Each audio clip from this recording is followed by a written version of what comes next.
Assalamualaikum warahmatullahi wabarakatuh. Yang kami muliakan Ibu dosen Hilyatul Aulia, MSI, selaku pengampuh mata kuliah PAI berbasis moderasi beragama, yang kami harapkan segala bimbingannya. Teman-teman mahasiswa PJJ PAI UIN Cyber Syah Nurjati yang kami banggakan.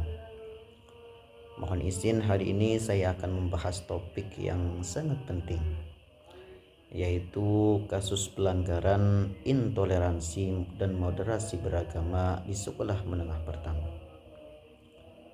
Mengapa topik ini penting? Karena intoleransi di sekolah dapat berdampak buruk bagi siswa, baik secara psikologis, sosial, maupun akademik.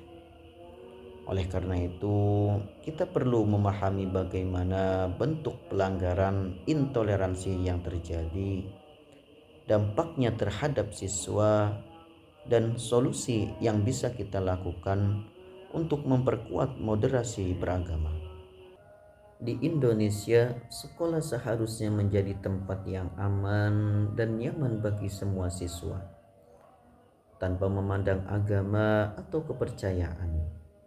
Namun kenyataannya, masih banyak intoleransi yang terjadi di lingkungan sekolah.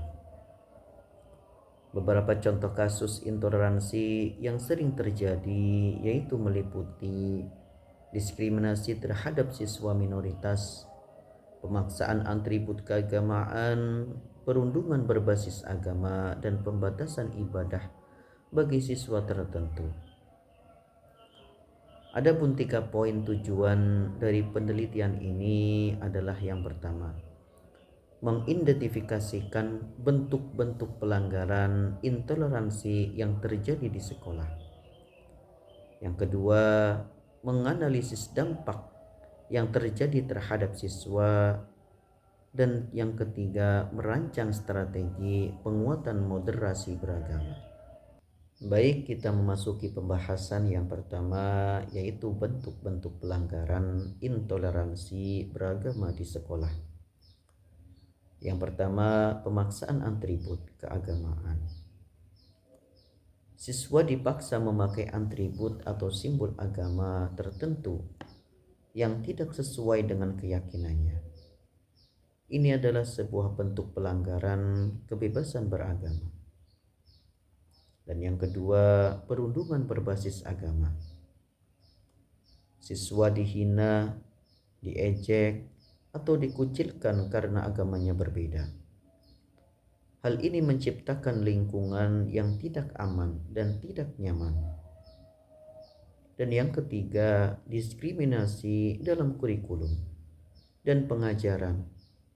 Materi pembelajaran hanya menonjolkan satu agama, sementara agama lain diabaikan atau disudutkan. Ini bisa menyebabkan ketidakseimbangan pemahaman. Dan yang keempat, pelanggaran hak siswa minoritas. Siswa dari kelompok agama minoritas tidak diberi kesempatan yang sama, misalnya dalam kegiatan ibadah atau perayaan hari besar agama. Lanjut pembahasan yang kedua, yaitu dampak terhadap siswa. Yang pertama, stres atau kecemasan. Siswa yang mengalami tekanan karena intoleransi atau diskriminasi di sekolah akan lebih mudah mengalami stres dan kecemasan. Hal ini bisa muncul karena rasa tidak aman, takut, atau merasa tidak diterima oleh lingkungan sekitar. Yang kedua, penurunan prestasi akademik. Kondisi emosional yang terganggu akibat intoleransi bisa berdampak langsung pada motivasi belajar siswa. Akibatnya, fokus mereka terganggu dan prestasi akademik pun menurun. Dan yang ketiga, segregasi sosial. Intoleransi di lingkungan sekolah dapat memicu terbentuknya kelompok-kelompok berdasarkan agama atau suku. sehingga siswa menjadi terpisah dan kurang memiliki rasa kebersamaan serta solidaritas sosial. Dan yang keempat, radikalisasi dini. Siswa yang merasa tersisih atau diskriminasi bisa lebih mudah terpengaruh oleh paham-paham radikal sebagai bentuk pelarian atau pencarian identitas dan penerimaan. Dan yang kelima yaitu kesulitan belajar. Perasaan tidak nyaman di sekolah membuat siswa itu sulit berkonsentrasi saat belajar. Hal ini bisa menyebabkan kesenjangan dalam pencapaian pendidikan, terutama bagi kelompok minoritas. Dan yang terakhir yaitu rentan ideologi ekstrim. Tanpa bimbingan dan penguatan nilai moderasi beragama, siswa yang tidak merasa dihargai keberagamaannya berpotensi lebih mudah menerima ideologi ekstrim sebagai bentuk perlawanan atau bentuk pembuktian diri.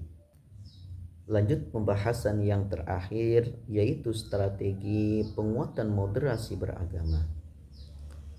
Yang pertama, kebijakan inklusif. Sekolah perlu memiliki kebijakan yang menjamin setiap siswa dari latar belakang agama, budaya, dan etnis manapun mendapatkan perlakuan adil dan setara. Ini penting untuk menciptakan lingkungan belajar yang aman dan nyaman bagi semua. Yang kedua, moderasi dalam kurikulum.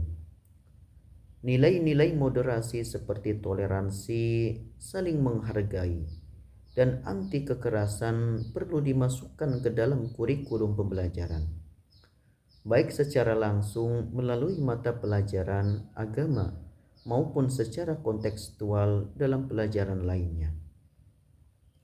Dan yang ketiga, pelatihan guru.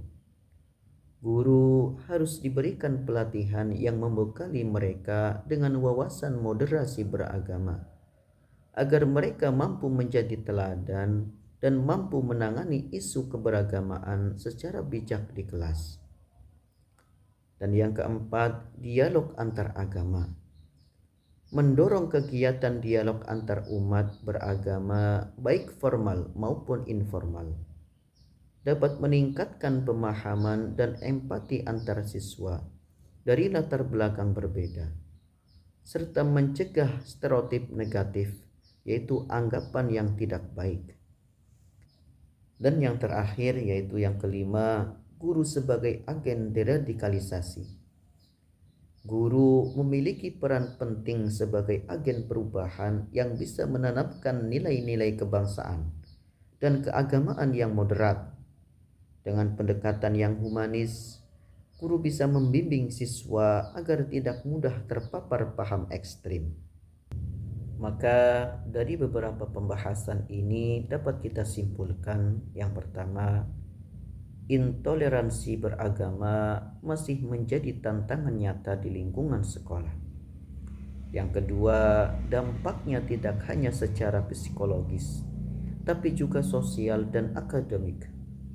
Dan yang ketiga, diperlukan strategi yang nyata dan berkelanjutan untuk memperkuat moderasi beragama demi menciptakan lingkungan sekolah yang aman, damai, dan inklusif. Demikian presentasi yang dapat saya sampaikan. Saya berharap materi ini bisa memberikan pemahaman yang lebih baik tentang pentingnya toleransi dan moderasi beragama di sekolah. Terima kasih atas perhatiannya dan mohon maaf atas segala kekurangannya. Wassalamualaikum warahmatullahi wabarakatuh.